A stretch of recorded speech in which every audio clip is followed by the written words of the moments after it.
Rohr here with an early global view on Thursday, August 27th, 2015. It is currently 7 a.m. U.S. Central Time. And the first thing we'd want to note is if you have not looked at it already and you have any interest in the equities and especially the U.S. equities, please view Wednesday's concise highlight that had a bit of longer-term perspective on the S&P 500. That was from about 8 minutes in to that recording. And let's get on with the macro influences and how they are affecting the markets this morning.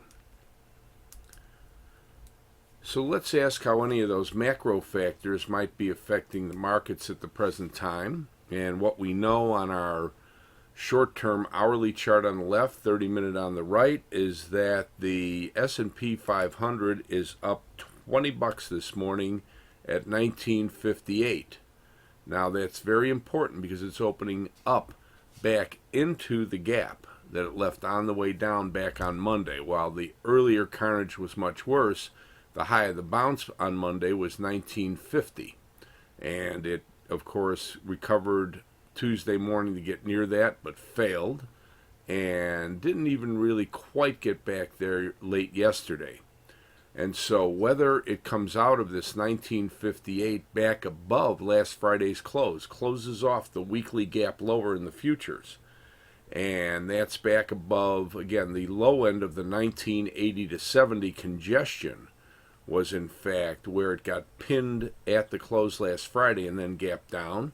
So if it's back above there, it's nominally back up into the higher range, but ultimately we'd want to see it back above 1980. That's especially important because the halfway retracement of the entire move down from the September contract all-time high up at 21.25 that was back in May on that little false up break that we've keep revisiting on the weekly chart when the lead contract traded up to 21.32 all the way to Monday's early sharp low at 18.31, basically near last October's lead contract, 18.13 Ebola scare spike bottom.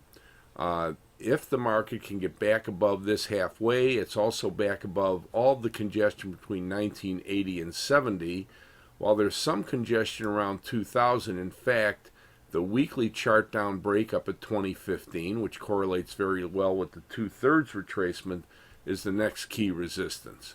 Much above that, it could go back up to test those bigger March and July lows at the 2036 to 40 area. So for right now, we are keying on whether it can get back above at least the close from last week, and it has to do so by a pretty fair margin in order to really look like it's clawing its way back up into the higher range.